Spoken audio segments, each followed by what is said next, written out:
America reacts. 100 days of Trump, fear and fury grow.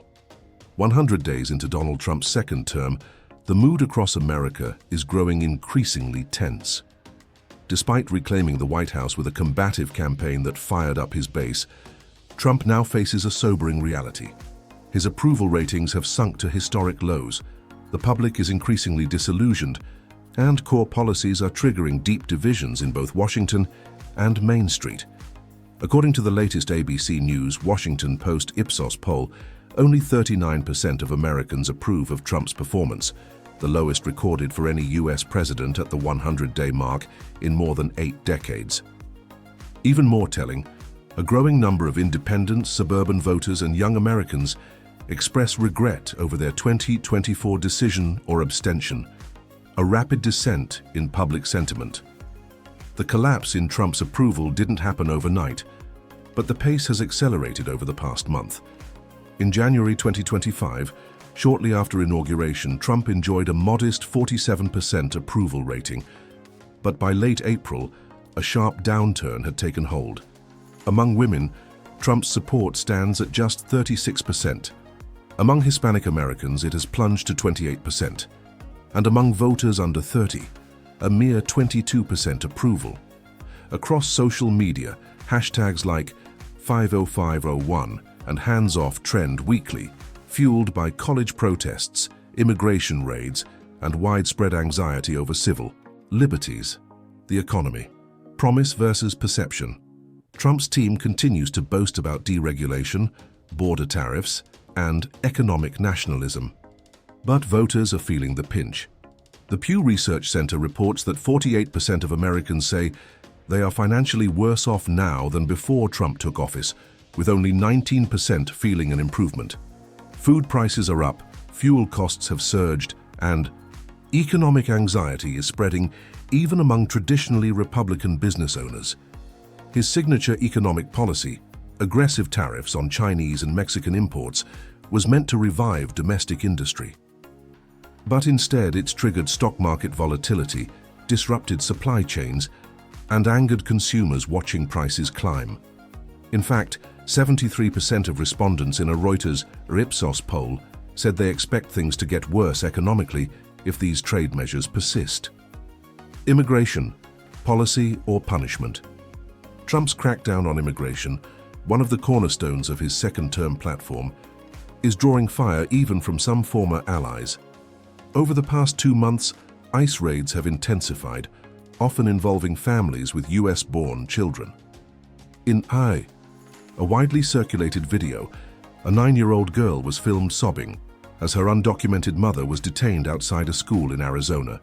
Civil rights groups and several state attorneys general have launched lawsuits challenging the constitutionality of recent directives.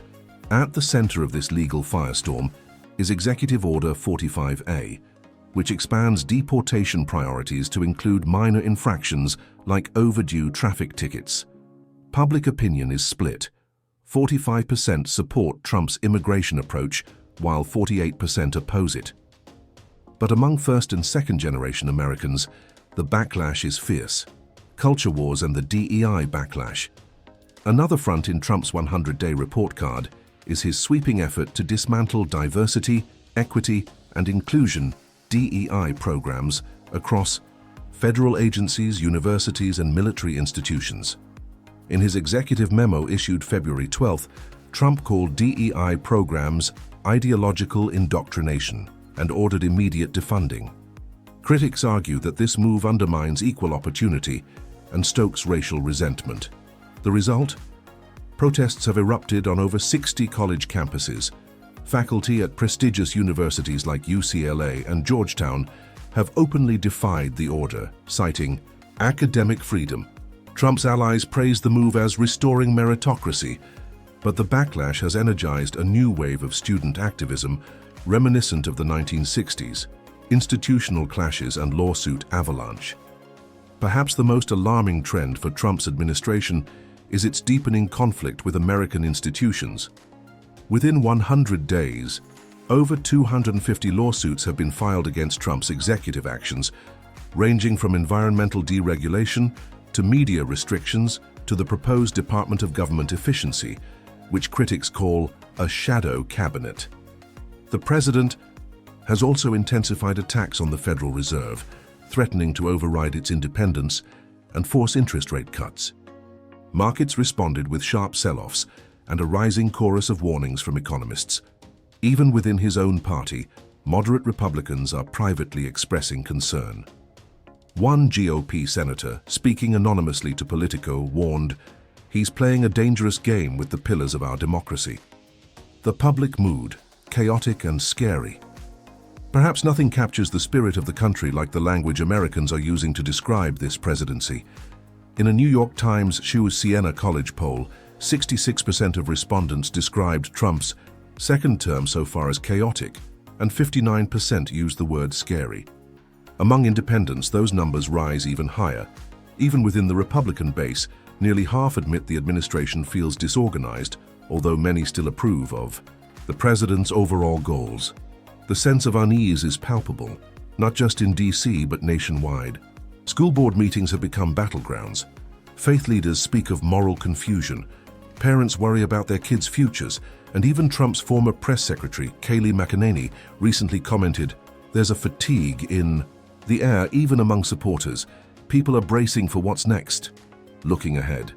Reset or relapse? Can Trump turn things around?